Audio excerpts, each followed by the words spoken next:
to be back out in the boat. Absolute glass out. There's a bloody big storm brewing up. And then I just spotted a whale shark. About 10 seconds in the water. Oh, spanner, you're kidding. I'm stoked. That's really tasty. Oh, look at that bait. That got hit like a freight train. What was that? No. It's day 15. I've been out here for just over 2 weeks by myself, living on the boat, 1,000 litres of fuel, over 400 miles. Probably about halfway into this trip. The Blue Highway 2.0, if you haven't been following along with the series. I've been caught up as it's been really rough for the last few days, I think 3 days. I've been in this barra-ridden, crocodile-ridden, mosquito-ridden camp. Pretty good anchorage, like really nice little spot, but yeah, I was starting to get a bit stir crazy. But fortunately, I woke up this morning, have a go at this, an absolute glass out. There's pretty much no wind. The downside though is that when it's really hot and no wind, it's a bloody big storm brewing up, and I heard some thunder cracking from it about 30 minutes ago. I'm heading out there though to the outer reef. I've got about another 20 or 30 miles to go. Hopefully some clean water, need to catch some fish, only have rice, flour, some really good condiments. I've got some honey and a bottle of rum, of course.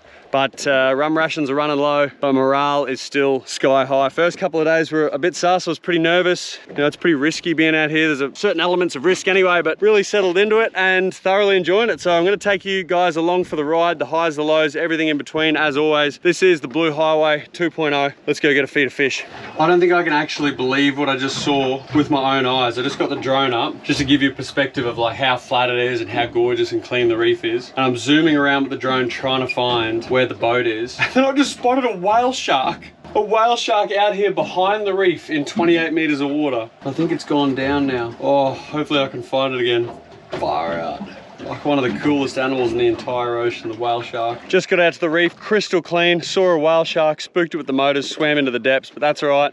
Hopefully we can find another one. There is still absolutely zero wind. Hopefully the storms stay near the coast. But for now, first and foremost, let's have an explore, and with that, do our best to get a feed of fish. Which one will prevail? We'll throw some poppers around now, and then if I find a really nice clean lagoon, I'll have a jump in as well, because it looks really cleaner than a pool, depending on what your pool looks like. But it's probably 30 or 40 meters viz out here, to be honest.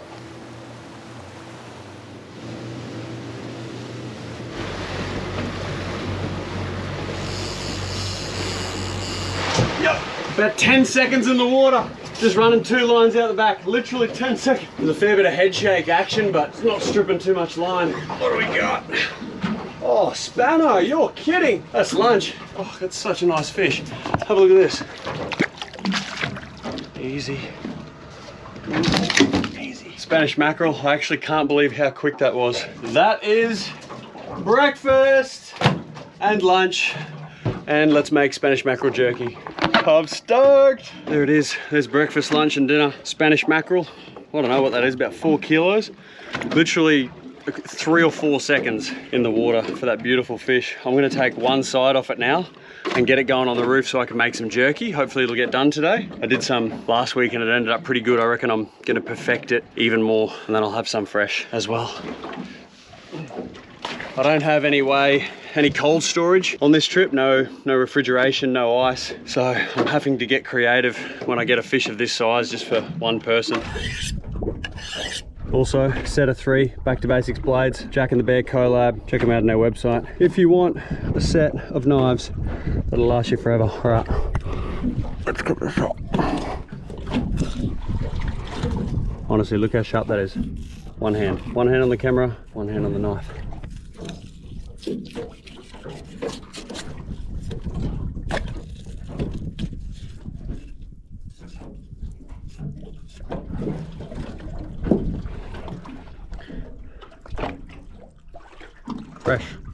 Fresh mackerel, 10 minutes old. That's really tasty. So what I'm going to do is I'm going to chop this up into really pretty fine bits, and then I'm going to put it on this little grill that I normally use over the fire, and then I'm going to throw this up on the roof of the boat. Hopefully in the next sort of 8 hours it dehydrates, and all I'll put on it is a bit of salt and pepper.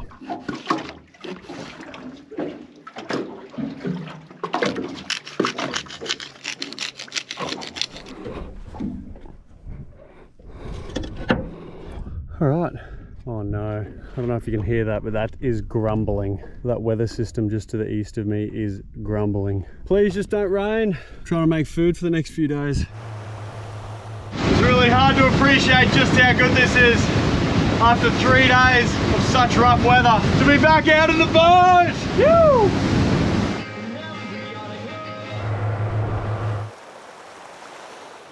Alright, so I've got the mackerel cooking on the top deck and I'm cooking in the boat. It's about lunchtime, it's bloody hot. Super clean, so I'm jumping in the water.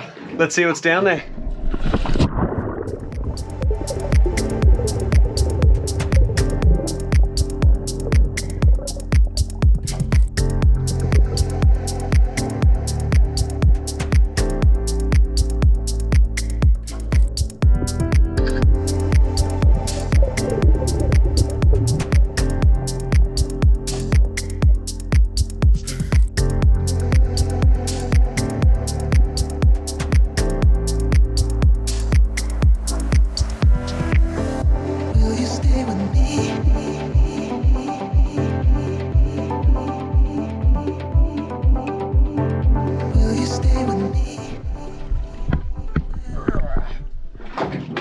That was well needed to cool off the chassis, and really encouraging to see so much new coral growth on all the rocks. That little shark was pretty cool too.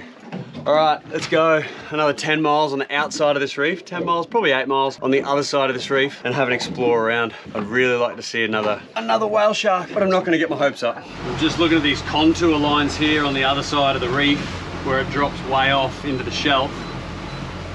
And it goes, within the next 3 miles, it goes from 2,000 meters, 609 meters, 490 meters, 420 meters, 250 meters, and then up to where I am in 56 meters of water, which hopefully holds fish like your wahoo, your tuna, big trevally, dogtooth, potentially billfish. So I've thrown out a swimming lure and a surface lure, a skirt with a single hook. So yeah, we'll give it a crack for half an hour and see if we have any luck. The tide's just started to turn. Oh, look at that bait. Oh no, I'm gonna get dusted here. Oh, what is that?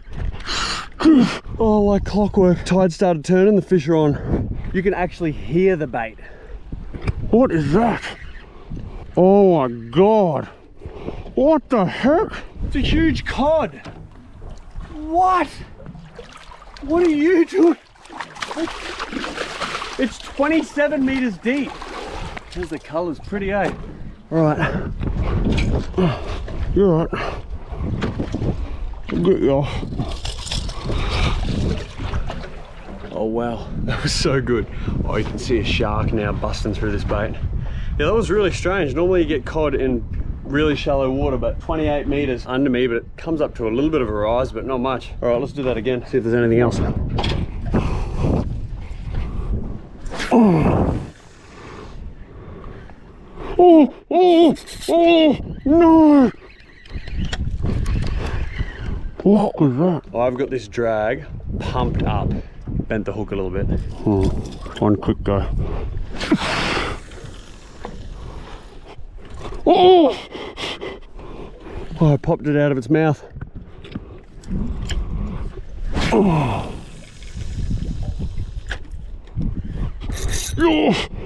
Oh, I just got whacked. What is that? Oh. I just threw one of our stick baits and it's been walloped in that bait.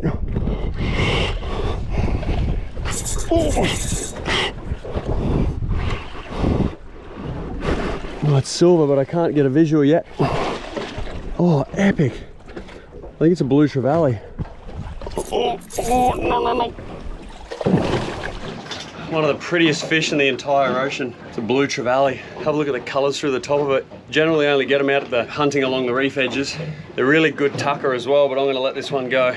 All right, mate, your lucky day. Thanks for the good times, mate. Off to torment the shallows. Also, for those interested in a Kraken lure, these are our B2B stick baits. This is a 60 gram one. It glows in the dark as well, so you can fish at night. That's the radioactive Ranger, doing its absolute best out here in the wild.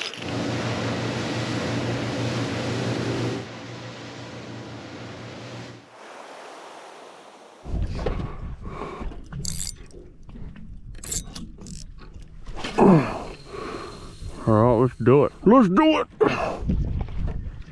Oh, something right there. On the other side of this reef edge here, it honestly goes down to hundreds and hundreds of meters deep, up to like a K deep. There's bait working on the side here. Current's pushing along here. And underneath me, it's 40, I think 40 meters deep. And then there about 3. So, looks pretty likely.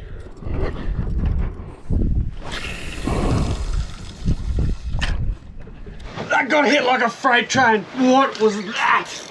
Oh, this is a decent fish, eh? Oh, what are we working with? That hit so hard. I've been trolling for about 15 minutes and there's so much current, it's really started moving now. What do we got? What is that? Big long silver piece of work. Oh, big cuda, bazacuda. All right, mate, let's try and get you off. You live, I keep my lure. Everyone's happy. Everyone's real happy. Just don't go crazy. No. All right, only just hook. That's what we want, mate. Oh, you've hooked yourself again. See you, barracuda? They're the toughest fish. Tough fish. So not exactly what I was after, but a bit of excitement at the camp nonetheless. And shout out to just long nose pliers in general. I honestly would have lost my fingers, I reckon, this many times if I didn't have these on this trip. Just gonna do a quick jerky check. It's been a couple of hours. You can feel the outside started to dry. And what's gonna happen is these stick to the metal a little bit, and then I can just flip them. I'll flip it over in another hour or 2.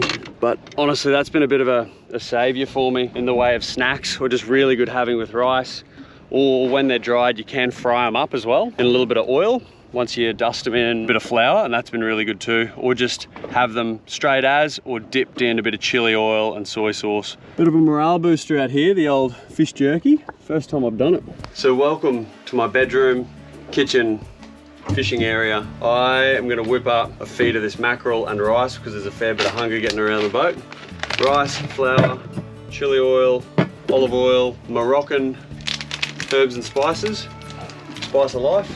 And I reckon we'll whip something up pretty good. I'm looking forward to this. I'm really looking forward to this. These little jet burners have been a bit of a lifesaver when I haven't been able to do a fire on the beach this trip. You can get them from probably most camping stores. They're really lightweight. I got mine from BCF here in Australia. And yeah, I flog it in the salt and the sun and really don't look after it, use it every day. Keeps hanging in there.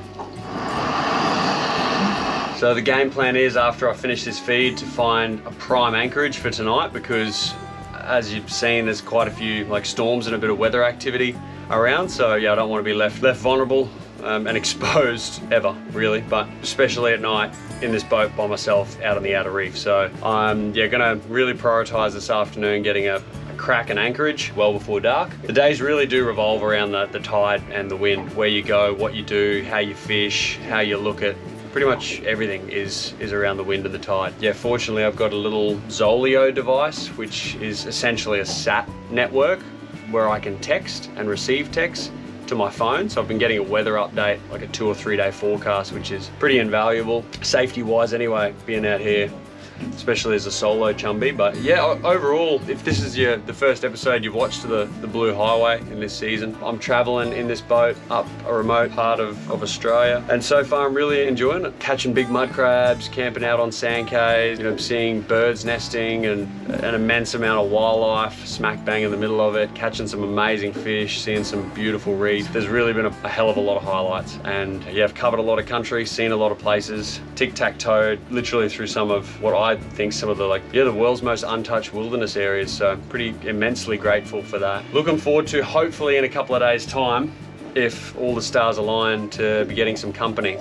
I think Nikki's joining me. Amazing to be able to share the experience with someone. Hopefully I'm not too set in my ways and used to living out of this thing by myself and it's all good having another person on board, which it 100% will be. Really looking forward to it. I appreciate you coming along for the ride. Jump onto our Patreon page or our website or any of the socials, B2B Adventures, if you want to check out more of what Back to Basics is all about. Most importantly, I hope you get out there yourself on an adventure, no matter how big, no matter how small.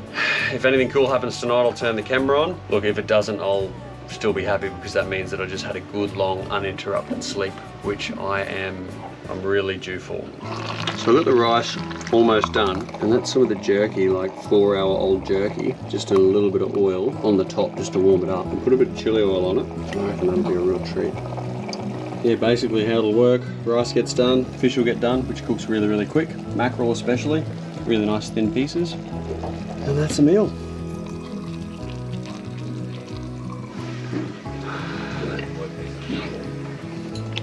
It's literally been the mackerel, got bled, filleted, put on the roof for be 5 hours now. And then just lightly, very lightly cooked. And that is so tender and so tasty.